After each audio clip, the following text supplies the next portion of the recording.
सभी को जय मसीह की। आइए हम सब अपने उस परमेश्वर के सम्मुख चलें और प्रार्थना करें और वचन में आगे बढ़ते हुए कुछ विशेष बातों को हम जानें। आइए अपने आंखों को बंद करें।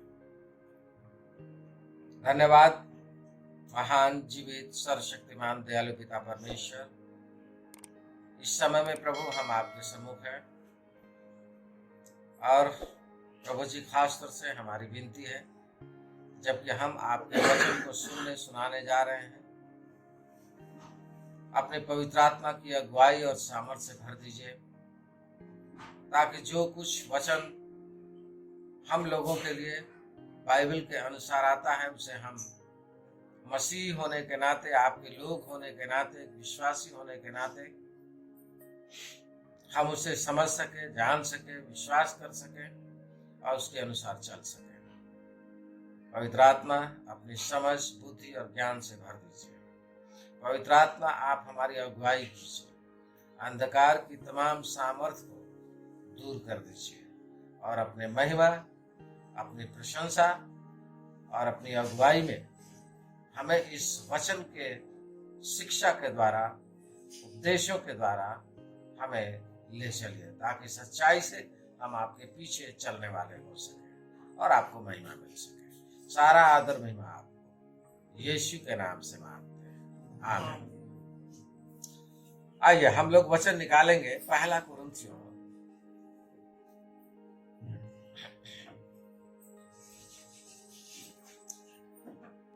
10 का।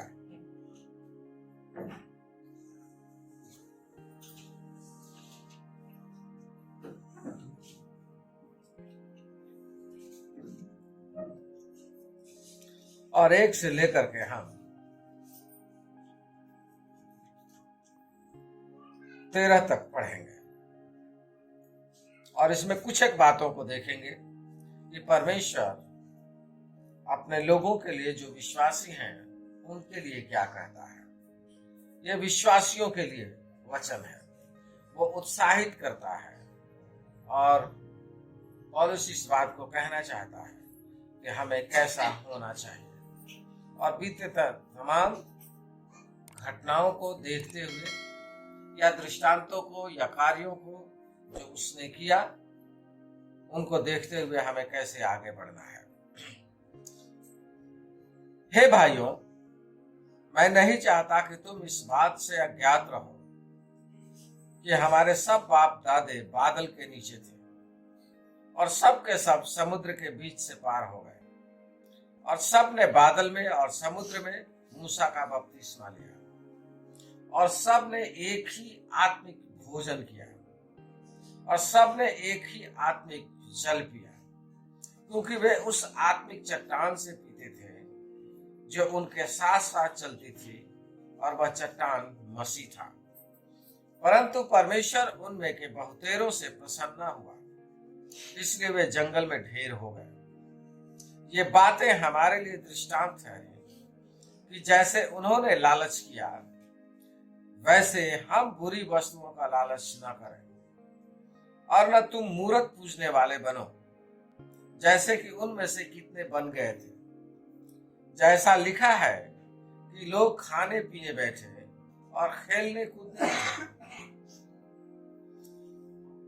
और न हम व्यभिचार करें, जैसा उनमें से कितनों ने किया और एक दिन में 23,000 मर गए। और न हम प्रभु को परखें, जैसा उनमें से कितनों ने किया और सांपों के द्वारा नाश किए गए। और न तुम कुड़कुड़ाओ, जिस रीति से उनमें से कितने कुड़कुड़ाए और नाश करने वाले के द्वारा नाश किए गए।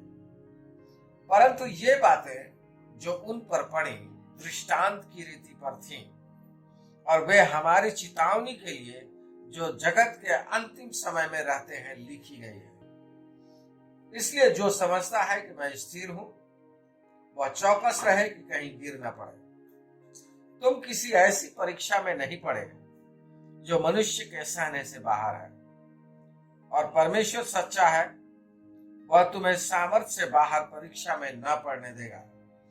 वरन परीक्षा के साथ निकास भी करेगा कि तुम सह सको। परमेश्वर अपने वचन पे आशीष दे। यहाँ वचन जो लिखा गया है वो किस लिए लिखा गया है ये जानना बहुत जरूरी है।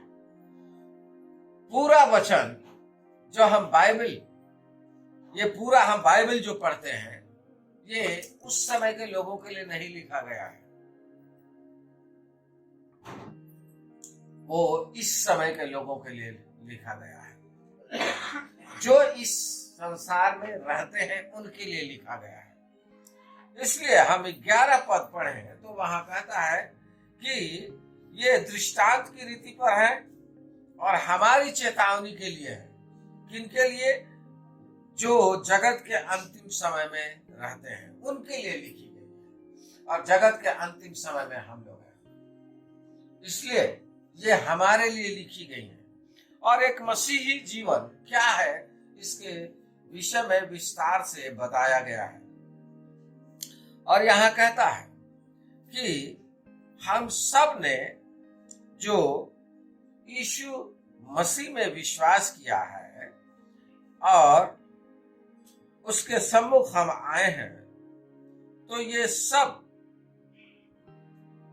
इसका कारण है कि प्रभु हम लोगों को चुनता है और अपनी प्रजा, अपने लोग बना करके अपने साथ में रखना चाहता है।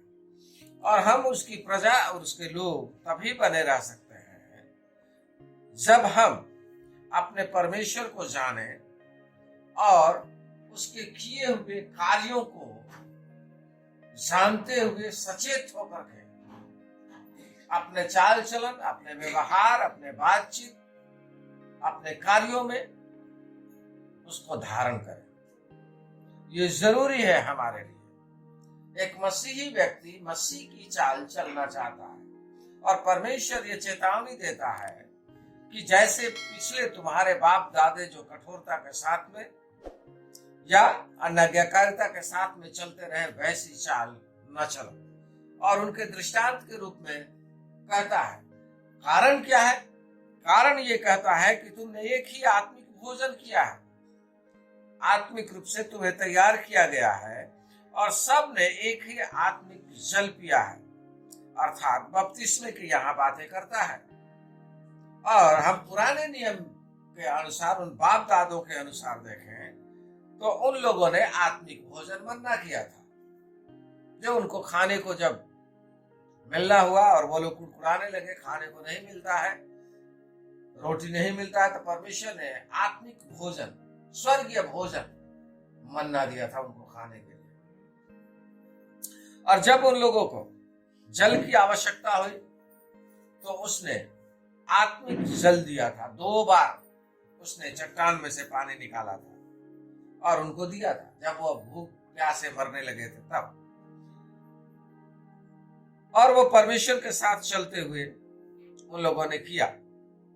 लेकिन बहुतेरे लोगों ने, जब परमेश्वर ने उनको बहुतायत से दिया और बताया कि तुम्हारे लिए किसी भी बात की घटी नहीं होगी, तुम्हें जितना चाहिए उतना ही तुम लो, लेकिन फिर भी उन लोगों ने लालच किया और लालच करके अपने लिए बटोरना चाहा। इसलिए वो जितना बटोरे उससे उन्हें कोई फायदा नहीं हुआ। और जितनों ने लालच नहीं किया उन्होंने भी अपने जितना आवश्यकता थी उतना ही बटोरा, उनको किसी भी प्रकार की घटी भी नहीं हुई। ये ध्यान देना हमारे लिए बहुत जरूरी है। परमेश्वर यहाँ कहता है कि बुरी वस्तुओं का लालच मत करो। लालच का मतलब है जब परमेश्वर दे रहा है तो हाय हाय नहीं करना है, बटोर लो बटोर लो बटोर लो, ये वाली नहीं है। ये लालच है, मुझे ही चाहिए, लालच है। जब हमारे पास है और हम जितना चाहिए उतना नहीं करके हमें जितना नहीं चाहिए उससे अधिक जब बटोरने की हम कोशिश करते हैं, वो लालच है। परमेश्वर जब उन लोगों को खाने को जब दिया और वो लोग मांस मांगने लगे तो बटेरे दे दिया परमेश्वर ने, और 1-1, 1.5 फुट तक बटेरों को बिछा दिया उसने। और उसने कह दिया कि अपने लिए सिर्फ आज तक के लिए तुम जितना चाहिए उतना ले लो। लेकिन लोग, लालची लोगों ने क्या किया? कुछ लोगों ने जो परमेश्वर के साथ वचन को सही समझे, उन लोगों ने कहा जिस जैसा परमेश्वर ने कहा आज के लिए उतना ही बटोरा। लेकिन लालची लोगों ने और बटोर लिया, बहुत ज्यादा, और उन लोगों ने अपने बर्तन में भर लिया कि सुबह हम इसको बनाएंगे, जबकि सुबह परमेश्वर देने वाला था। लेकिन इससे सबर नहीं हुआ, परमेश्वर तो उन लोगों ने विश्वास नहीं किया है। इसलिए सुबह जब उन लोगों ने अपनी हंडिया खोली तो उनके हंडिया में जितने वो जमा किए थे सब भिजाने लगे, सब में कीड़े पड़ गए और सड़ गया। ध्यान रखिए, परमेश्वर यहाँ कहता है कि जो अधिक होता है, जो परमेश्वर के कहे से अधिक होता है, परमेश्वर के बोले हुए से अधिक होता है, आज्ञा से अधिक होता है, वो सब हमारे लिए फल नहीं ले आता। वो फलवंत कभी नहीं होता।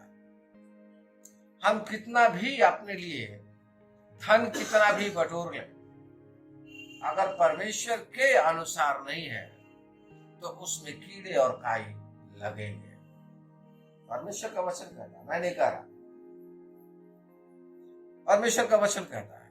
इसलिए परमेश्वर कहता है कि अपना धन जो है स्वर्ग में बटोरो। इसलिए कहता है लालच मत करो। लालच करने के द्वारा हम इसी बात को करते हैं और इसी बात को दर्शाते हैं, और इसी बात के द्वारा हमारा जीवन परमेश्वर से अलग होकर के चलता है। इसलिए हमें सावधान होना और हमें परमेश्वर की इच्छा में आगे बढ़ना जरूरी है। बुरी की लालसा, लालच, ये सब नहीं करना है। दूसरी बात है, तुम मूर्त पूजने वाले न बनो। मूर्त पूजने वालों को मतलब है सिर्फ दूसरी मूर्तियां ही नहीं है, वो हमारे जीवन में अलग अलग मूर्तियां हमने बना रखी है। परमेश्वर से ज्यादा जिस चीज को हम मानते हैं, महत्व देते हैं, वो हमारे लिए मूर्त है। ये ध्यान रखिए, परमेश्वर से ज्यादा जो भी चीज महत्व रखता है वो सब मूर्त है। इसलिए परमेश्वर ने कहा, तू मुझे छोड़ दूसरों को ईश्वर करके ना मानना। तू अपने लिए कोई मूर्ति खोद कर ना बनाना, चाहे वो आकाश में हो, चाहे जल में हो, चाहे पृथ्वी के नीचे हो, कहीं भी। तो प्रतिमा भी नहीं बनाना है। प्रतिमा का मतलब होता है आकार बनाना।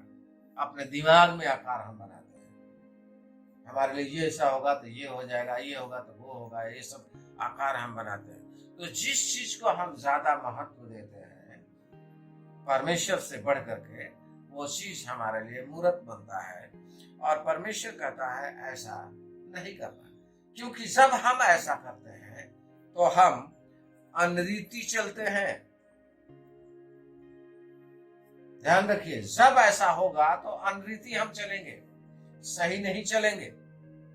यहां कहता है कि उनमें ना तुम मूर्ति पूजने वाले बनो, जैसा कि उनमें से कितने बन गए थे। और जैसा लिखा है कि लोग खाने पीने बैठे और खेलने कूदने उठे। अनरीति, परमेश्वर के विरुद्ध में आप चलना। जब आपके पास में भरपूर हो जाएगा तो आप ज्यादा हो जाएगा तो आप परमेश्वर से दूर होकर के चलने लगे। आपके दिमाग में नाना प्रकार की बातें आने लगे। ध्यान रखिए, नशे की बातें कब तक आती हैं? जब आपके पास बहुत हो। जब आपके पास भरपूर हो जाता है तो आपको दिमाग, पहले आप नशा नहीं करते थे, लेकिन जब आपके पास ज्यादा होने लगा तो आपके पास नशे की आदतें आने लगी, बुरी बुरी संगतियां आने लगी। हाँ, और क्या क्या दुनिया भर का बना हुआ है, बार ये तो वो, दुनिया भर के सब जगह जाने लगे। आज हम लोग बार में जाते हैं क्या? क्यों नहीं जाते? क्यों नहीं देखा है आपने? क्योंकि ये नहीं है, सीधी सी बात है।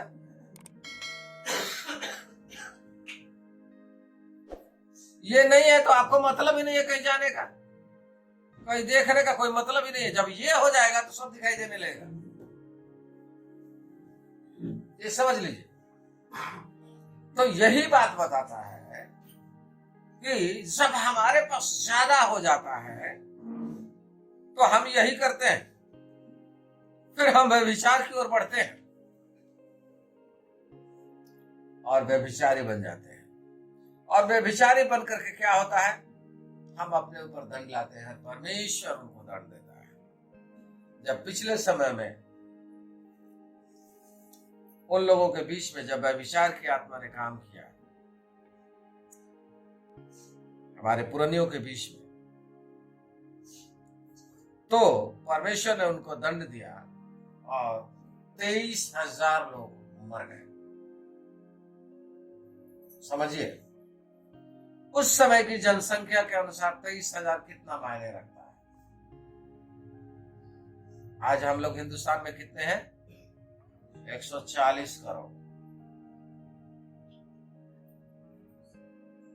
140 करोड़ में 23,000 कोई मायने नहीं रखता है।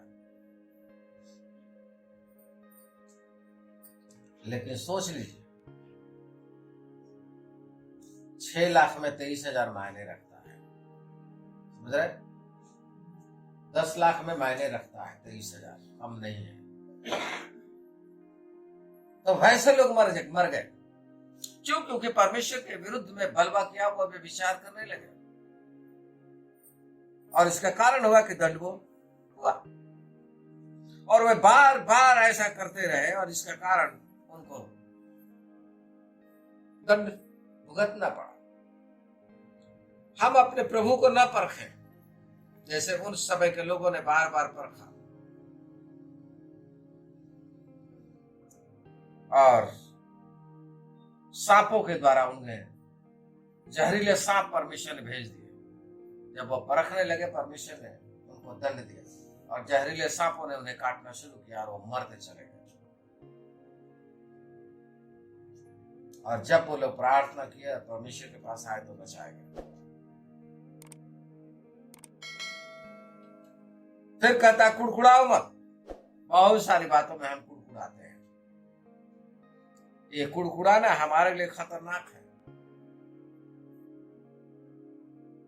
मसीह में हम जाते हैं, मसीह के बाद में हम कुड़कुड़ाना शुरू कर लेते हैं। हमारे लिए ये नहीं हो रहा, हमारे लिए वो नहीं हो रहा, हमारा ऐसा नहीं हो रहा, हमारा वैसा नहीं हो रहा, हम ये कर रहे हैं, हम वो कर रहे हैं, हम जा रहे हैं, प्रार्थना कर रहे हैं, फिर भी परमेश्वर नहीं सुन रहा। क्यों नहीं सुन रहा? ये है, वो है। हम परमेश्वर की ओर देखते हैं, हम जो कह रहे हैं वो देख रहे हैं, लेकिन परमेश्वर जो कह रहा है वो हम कितना कर रहे हैं। सवाल इस बात का है। हम अपना तो देख रहे हैं, हम स्वार्थी होकर के अपना देखते हैं कि मैंने ये किया, मैंने वो किया, मैंने ऐसा किया, मैं जाता हूं, मैं प्रार्थना करता हूं, मैं वचन पढ़ता हूं, मैं ऐसा करता हूं। सच बात है।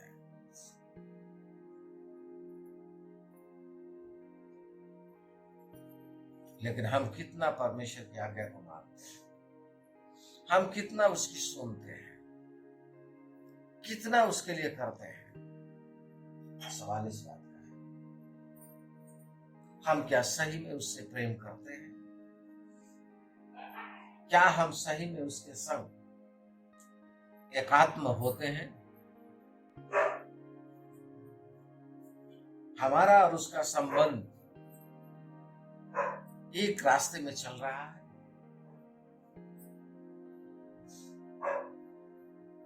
क्योंकि परमेश्वर ऐसा है कि कुड़कुड़ाना हमारे लिए आशीष का कारण नहीं, नाश का कारण है। जब हम कुड़कुड़ाते हैं तो हम किसी व्यक्ति पर या स्थान पे या लोगों पे नहीं। आप अपने अगुओं पे कुड़कुड़ाएं, अपने स्थान पे कुड़कुड़ाएं। हमें यहाँ जाए बैठने को जगह नहीं है, बहुत छोटा है, ये है, वैसा है, ये है, वो है, हमारा पादरी ऐसा है, वैसा है। आप कुड़कुड़ाते रहिए,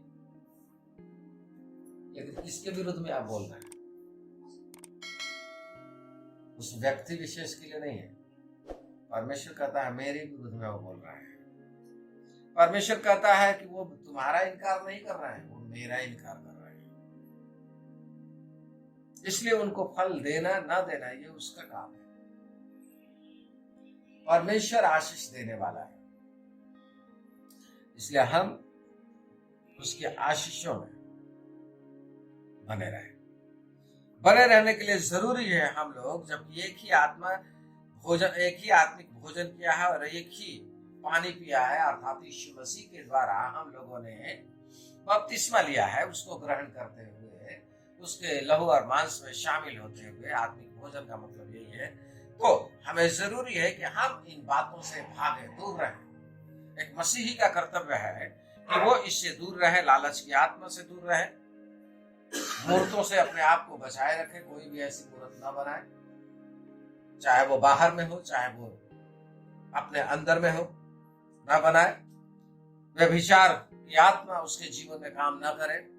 ये ध्यान रखिए, मैं बार बार हमेशा समझाता हूं कि व्यभिचार सिर्फ स्त्री पुरुष का नहीं है, पति पत्नी के बीच में तीसरे का आना ही नहीं है, वो तो है ही, लेकिन ये भी है परमेश्वर और हमारे बीच में कोई दूसरा तीसरा महत्व जब हम देते हैं, वो भी व्यभिचार है। क्योंकि परमेश्वर कहता तू मुझे छोड़ दूसरों को ईश्वर करके ना मानना, और जब दूसरों का हम ईश्वर करके महत्व देते हैं तब भी व्यभिचार करते हैं, और परमेश्वर कहता है इससे दूर रहो, इससे कुछ लाभ नहीं। उस समय में 23,000 मर गए, आज हम मर जाए, हमारा कोई फायदा नहीं होगा, परमेश्वर की ओर से कोई प्रतिफल नहीं पाएगा। अनंत जीवन पाने का अधिकारी हम बन करके आए थे, लेकिन अनंत जीवन से हम वंचित रह जाएंगे, हम नरक में चले जाएंगे, क्या फायदा होगा। तो इसलिए कहता है कि इन वस्तुओं से दूर रहें। हम परमेश्वर को परखने के लिए कोई बात नहीं करें। बहुत सारे लोग कहते हैं प्रभु अगर तू ऐसा कर देगा ना तो मैं ये कर दूंगा। नहीं, प्रभु को परखने वाले हम कौन होते हैं? हम निवेदन करने वाले हैं, हम आजमाइश करते हैं। परमेश्वर का वचन कहता है कि वो हमें परीक्षा में जाने देता है और उससे निकाल भी वही करता है। यहां भी वचन इसी बात को कहता है कि परीक्षा में जाने देता है, लेकिन परीक्षा हमारे जीवन से, हमारे सहने से बाहर नहीं आता है, वो उससे निकाल करना जानता है। इसलिए और परमेश्वर का वचन कहता है कि तुम परखो नहीं, दूसरी बात कुड़कुड़ाओ नहीं, कुड़कुड़ाते हुए कोई कार्य न करो। परमेश्वर के वचन जो मिलता है, जो बताया जाता है, उसके विषय में कुड़कुड़ाए नहीं। जैसे अभी पास्टर अमित को हम सुन रहे थे, जब हम कहेंगे पादरी हमेशा ऐसी बातें करते रहते हैं, पादरी बातें नहीं करते हैं, वचन बातें करता है। पादरी लोग वचन नहीं, इधर उधर बातें नहीं करते, वचन बातें करता है, वही बातें आपके पास में पहुंचती है। लेकिन जब आप उन बातों पर आप नहीं जानते हैं और जब आपके सामने प्रकट होता है, तो आप जब कुड़कुड़ाते हैं तो आप परमेश्वर पर कुड़कुड़ाते हैं, और परमेश्वर इसी का प्रतिफल देता है। और इसलिए कहता है कि कुड़कुड़ाओ मत, किसी भी बात में कुड़कुड़ाना नहीं। और परमेश्वर बार बार कहता है जो खुशी से करता है उसी को परमेश्वर आशीष देता है। हर्ष से देने वाले से परमेश्वर प्रसन्न होता है। देने का मतलब करने वाला, सिर्फ देने का मतलब यही नहीं डालना, जी नहीं, देने का मतलब है करने वाला। जब आप, जैसा परमेश्वर कहता है करने के लिए, जब करते हैं तो आप उसे देते हैं, इसलिए कहता है देने वाला। तो देने वाला जो होता है वो हर्ष से जब तक नहीं करता है या देता है, अगर देने के समय में वो कुड़कुड़ाने लगे तो उसे कुछ भी लाभ नहीं होगा। इसलिए हम एक दृष्टांत में देखते हैं कुड़कुड़ाना किस प्रकार से है। एक ने वो लिया, तोड़ा और उसने जमीन में गाड़ दिया, क्योंकि कह रहा है कि मैं जानता हूं कि तू कठोर है, तो उसका हिसाब किताब लेगा।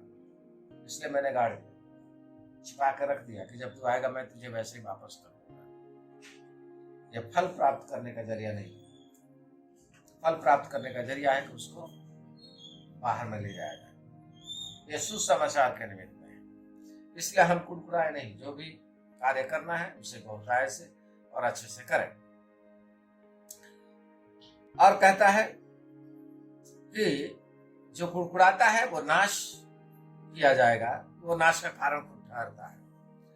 और बताता है कि ये सब बातें जो हैं वो इसलिए है कि एक मसीही व्यक्ति चेतते हुए, पुराने समय को देखते हुए, पुराने दृष्टांतों को समझते हुए अपने जीवन में चेतते हुए आगे बढ़े, सही मार्गों में चले, जिससे कि वो परमेश्वर की ओर से आशीष को पा सके। और परमेश्वर कहता है जब ऐसा करोगे तो तुम्हें कोई भी ऐसी परीक्षा नहीं होगी जो तुम्हारे सहने से बाहर होगी। परमेश्वर सच्चा है और सामर्थ्यवान है, वही तुम्हें परीक्षा से बाहर निकालेगा। वो तुम्हें परीक्षा में पढ़ने भी नहीं देगा, पढ़ भी गए तो उसी में से वो निकालेगा। परमेश्वर के सम्मुख चलते हुए हम इस संसार में हैं तो कुछ न कुछ परेशानियां आएंगी, क्योंकि हम पापमय जगत के प्रभाव में हैं। और पापमय जगत के प्रभाव में हैं तो ये सब होगा। और जब हम बीमार पड़े तो कुड़कुड़ाने लगे, हम तो मसीह में थे, हमारा क्यों दर्द हो रहा है, क्यों परेशान हो रहे हैं, क्यों बीमारी हो रही है? जी नहीं, इस संसार में है तभी है बीमारी, इस संसार में है तभी तकलीफ है। नहीं तो स्वर्ग का अनुभव आप नहीं कर लेंगे यहीं पे, फिर स्वर्ग की जरूरत क्या है? परमेश्वर स्वर्ग हमें देना चाहता है जहां कुछ भी आपको परेशानी ही ना, न भूख हो, न प्यास हो, न दर्द हो, न तकलीफ हो, किसी भी प्रकार के। तो फिर क्या होगा? हमें यहीं पे मिल जाएगा सब कुछ? जी नहीं, पाप का प्रभाव से ये शरीर प्रभावित है, लेकिन प्रभु यीशु मसीह ने हमारे लिए मार्ग तैयार कर दिया है कि हम लोग प्रभु के साथ में अनंत जीवन के वारिस यहां से जाने के बाद में ठहर जाए और वहां हमारे सारे दुख और परेशानी से छुटकारा मिल जाए और हम लोग आनंद पूर्वक प्रभु के साथ में रहें। तो इसलिए एक मसीही व्यक्ति को यह जानना बहुत जरूरी है। अपने बहुत सारे लोग जो हैं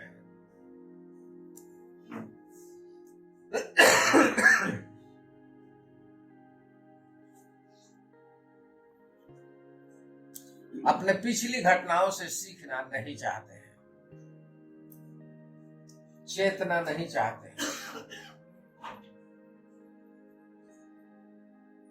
यहां परमेश्वर का वचन कहता है पिछली घटनाओं को देखते हुए समझो, अपने पुराने जीवन को देखते हुए समझो, अपने बाप दादों को चलते हुए समझो, वो कहां थे, कैसे थे, लेकिन अब तुम कहां हो इस बात को समझो, चेतो, जानो और उसे सीखो, फिर वो ऐसे ही उन्हीं के अनुसार जीवन व्यतीत मत करो। लेकिन अब तुम प्रभु के पास में आ गए हो, यीशु मसीह के पास में आ गए हो, इसलिए अब यीशु मसीह के अनुसार चाल चलो और अपने उन बंधनों से छुटकारे को प्राप्त करो और उन कार्यों को मत करो जो वो कर रहे थे, क्योंकि इसके द्वारा तुम फिर उसी बंधन में चले जाओगे और नाश हो जाओगे। तो उस नाश से बचने के लिए हमें जरूरी है कि हम प्रभु के बताए हुए मार्गों में चलें और प्रभु जो है वो अपना काम हमारे जीवन में करेगा कि हम परीक्षा में पढ़ेंगे, वहां से निकालेगा, हमें उत्तीर्ण करेगा और परीक्षा आएगी भी तो हमारे सहने से बाहर नहीं, वो हमारे लिए सब कुछ करने के लिए तैयार है। इसलिए हम अपने प्रभु पर भरोसा रखते हुए आगे बढ़ें और आत्मिक जीवन में चलते रहें। परमेश्वर आशीष दे। आमीन।